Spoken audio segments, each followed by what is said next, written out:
Hey, Geometry Geniuses. We're going to take a look at the 1.2 textbook work for today. I believe that you were assigned problems 9 through 25, 27 through 37, and 50 and 51. Look at that memory. All right. We're going to get started talking about this diagram here that we've seen quite a bit, where we have a plane denoted as C. We have two lines that are involved and also some points, so we'll see exactly what's going on there. Problem 9 has us finding two other ways to name plane C. Well, we're looking for 3 points that are going to be in that situation. So we could say that this involves plane. Doesn't really matter the points as long as they're on the plane. You could say GEB. You can also talk about BFG.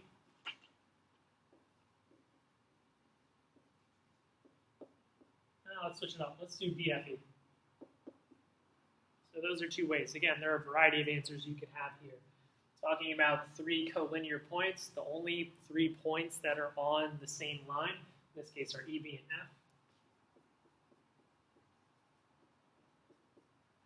So only those 3 really work for us. Talking about 4 coplanar points, we could only really have EB, F, and G.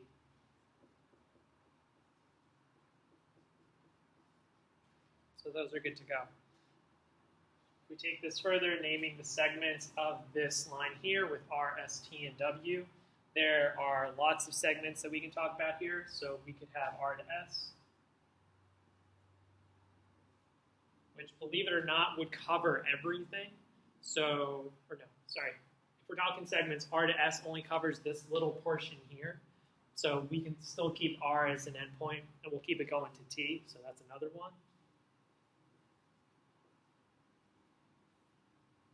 We could also have R to W. And so that concludes having R as an endpoint to start.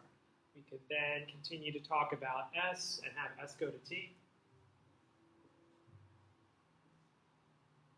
We could also have S go to W.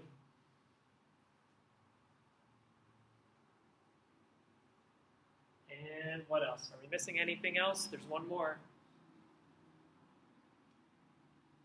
TW. So that's the 6th segment that we could come across. What else do we have? Name the rays in the figure. Okay, we can do that. So it'll be similar to what we have here, but we may alter some of these. So we could definitely have R go to S one more time, but now as a ray. We could have S go through T. We could also have T go through W. And then we kind of switch the order as far as direction and what the endpoint is. We could have S go through R. We could have T go through S. Have W go through T.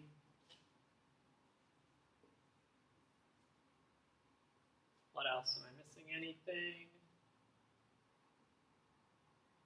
Because W will go through T and hit everything. We don't need to have W as an endpoint because that's the only one.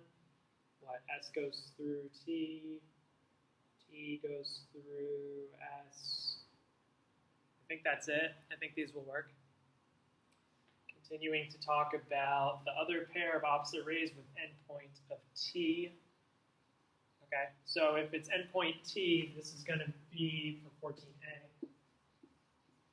If endpoint T is here, we're looking for the opposite rays that bounce away from there. So we could say that TW works. So T will slash through W going to the right. We could also have T going through S on the left. Those work just fine. We could have another pair of opposite rays. Okay, we can pick our poison. So I'll have S be our endpoint. And I'll have S go through W. And I'll also have S traveling to the left, so SR will work. we got those. 14A, 14B are going to be over there. Let's clean this up a little bit. So we're back, continuing on this one. We're going to take this all the way to 25, starting with this cube-esque type deal here. We're finding the intersection of each pair of planes, starting with plane QRS. So I see that QRS is down here towards the bottom. And I'll color coordinate on this one because I have the power to do so. So we have QRS down there. We have RSW seen here.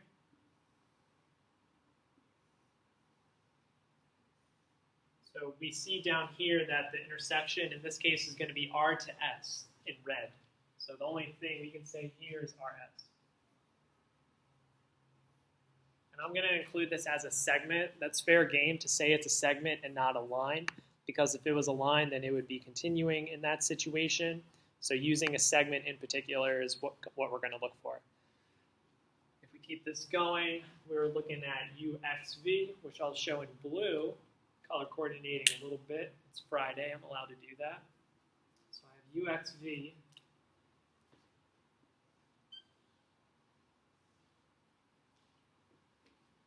So UXV is up here towards the top. I also have WVS.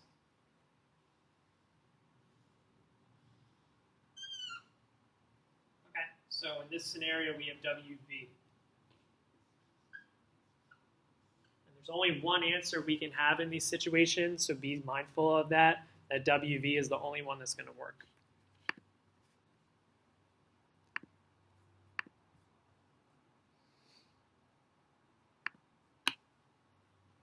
We can take this further. We have planes XWV, which I already have denoted here. It's the same thing that we used from the previous problem. And we're using that with UVR. So UVR is going to be this way. So this and this. So UV is going to be where that intersects.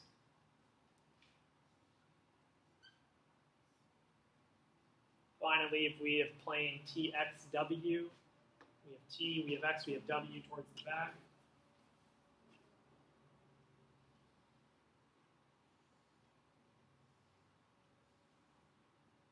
And we're looking for that to intersect with TQU, which I'll show in red.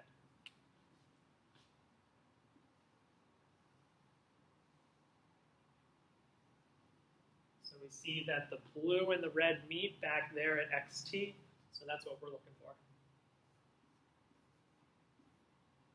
So those four are good. Naming two planes that intersect in the given line, Q to U. Well, I know that Q to U goes vertically here. So Q to U is here. And so I'm looking for two planes that are going to intersect and kind of crunch together into that corner. The only two that I really see that are going to work are going to be UXT. That'll get that back portion. And we could also use STQ. TS, we know that that's going to be towards the back, so we could use plane WST. And in addition to that, we could use the bottom part, which will be QRS. XT is going to be going vertically. Did we already do that? No, we didn't. Okay. It's all right. That's fine. We can use UXT. UXT goes like that, we'll do an XT, that's going to be SWX. And again, be mindful that I'm just picking 3 random points that are on the plane. There are a variety of options here, so be open to that. VW is going to be over here at the top. We could use UXW and VRS.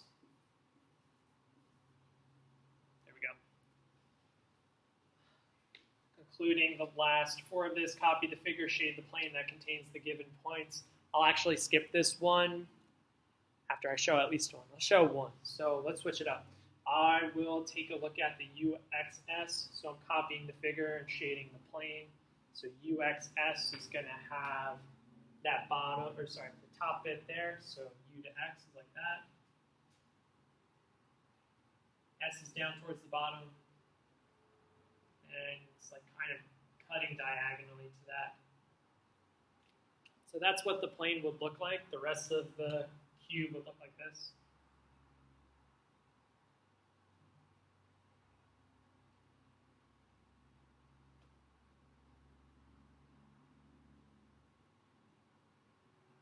But in red, that's what we would have.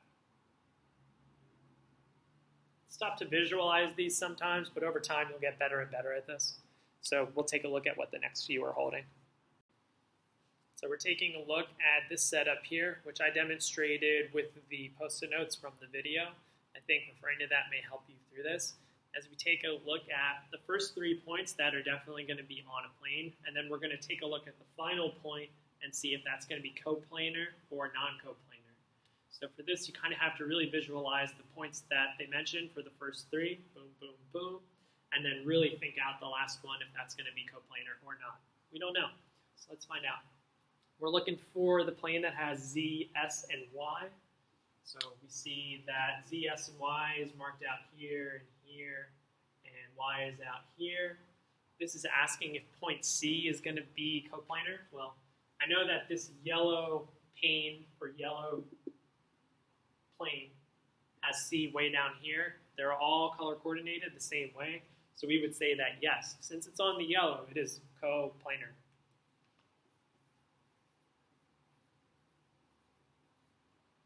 Continuing this movement, we have S, U, and V.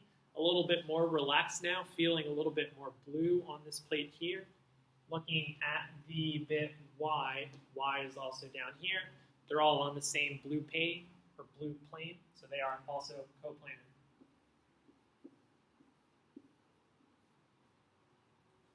We're looking at X, Y, Z, and we're looking for U. So we have X here, we have Z, we have Y, we're looking at U. I'm looking at U. U is on blue, but the others are on yellow, so that's actually not coplanar.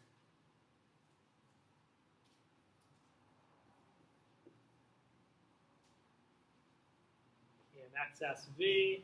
X, S, and V are on the blue. U is also, so that's coplanar.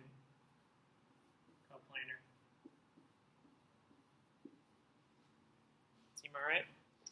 So X, Z, S, X is there, S is there, V is farther back, so non.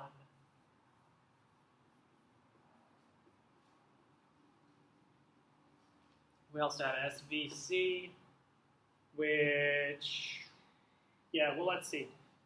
This is a little tough one, so let's think this out. They're saying that S, V, and C are coplanar, so S is here, V is here, C is here. So this makes a weird kind of plane, and then they're asking if Y is also on there. So let's think this one out.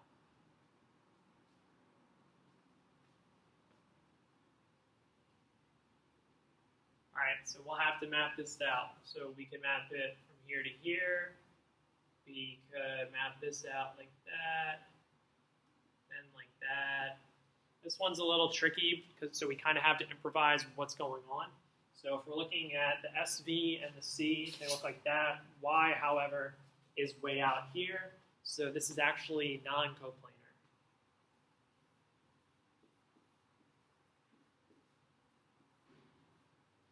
Which is a little tricky to try and understand, but that is kind of how these last few are. So be mindful of those. This is where we're going to start to draw more of these out and improvise what's being said.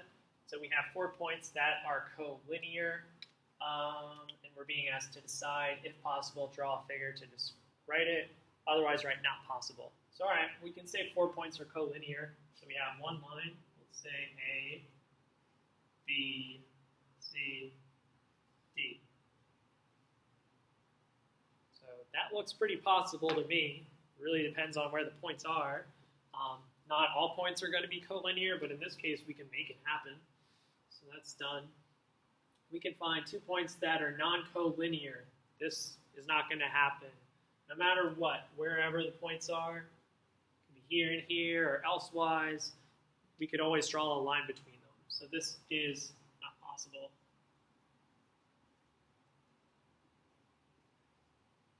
Three points that are non-collinear, yeah, that's possible. We could draw from here to here, draw one out here.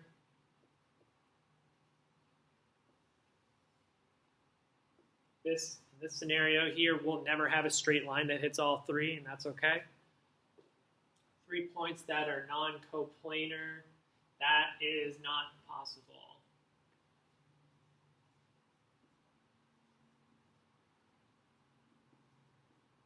This is going against the one postulate that we saw in the third video.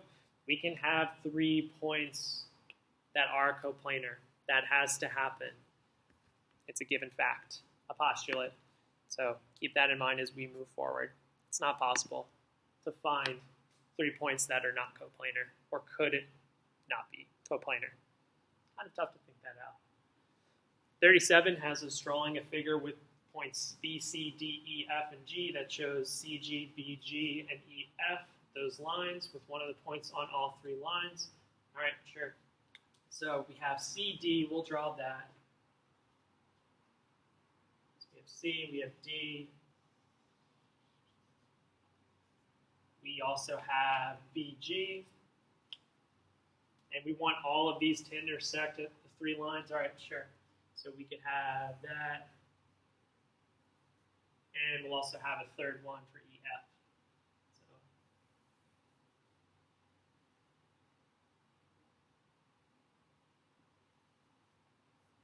So notice we have 3 lines here. That's totally fair game. We're going to map out how these look. And to have one of the points on all 3 lines, you would have to have one of them intersect. So we'll have CD like that. They don't really specify which point has to be on all 3 lines. So in this case, let's do F, which would have to make this one B. So this one is going to be BF. Let's put G out here. And we can also do EF. So I know I'm in the right spot because I have these 6 points. All 6 points are there. They intersect at F. They're 350. I drew this out. This is going off the idea that 2 points can have 1 line going through them, and 2 unique lines can only intersect at 1 point. So seen here, this is where the cell phone would be made. For the clock bit, the clock would look like this with opposite rays. So the other times would look like this.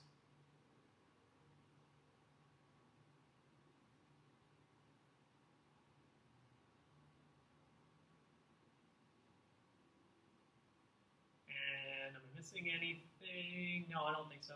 So this looks as if it's about 7:05.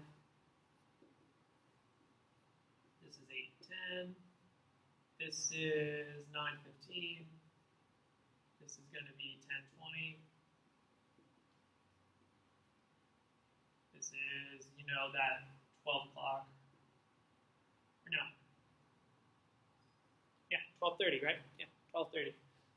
This would be 1:35. This would be 2:40, 3:45, 4:50, 5:55, and 6. So 6 is the only exact time. The other ones are just ballpark, so be mindful of that. I hope this was helpful and you didn't fall asleep. Thanks for watching.